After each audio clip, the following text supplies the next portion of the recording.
So the CEO's marketing stunt is about to go horribly wrong.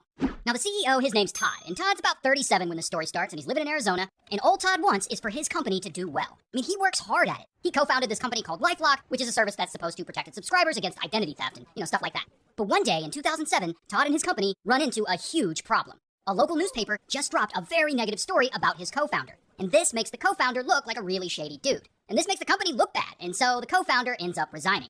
Now, after this bad press, Todd, he needs a way to bounce back. And he has to come up with something creative, something to get people to know that his product can protect them against identity theft. So Todd, he starts doing media interviews, and he goes on regional, business radio, and TV shows to talk up his company. And this is fine, but the process is a bit slow. But then, Todd gets the opportunity to speak on a show on CNBC. And this show has a bigger audience than what he's used to going in front of, so there's gonna be a lot of people watching. So right before he goes on the air, he gets a crazy idea.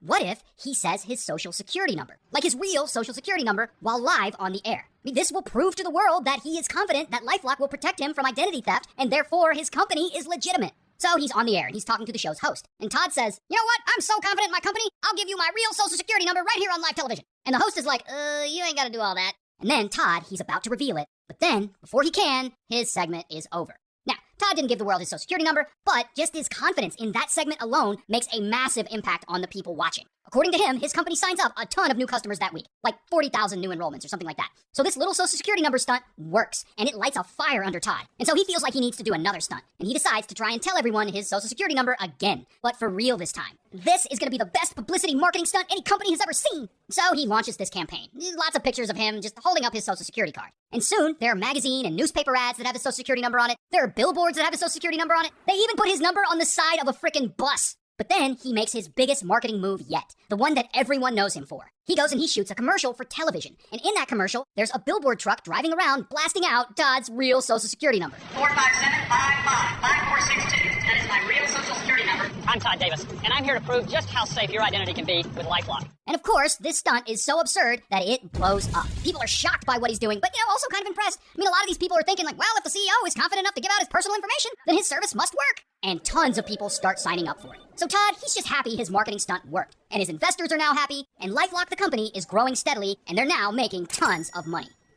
Okay, so here's where the marketing stunt starts to fall apart. People on the internet, they see Todd's ad, and a lot of them start thinking, hey, I bet I can steal that motherfucker's identity. And they do. People start trying to steal his identity left and right. A bunch of people apply for driver's licenses using Todd's social security number. One person tries using the name Jabba T. Hutt.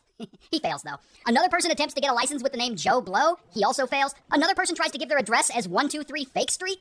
Now, to Todd and LifeLock's credit, there are at least 87 attempts to steal his identity by people opening credit cards or licenses or whatever. And LifeLock actually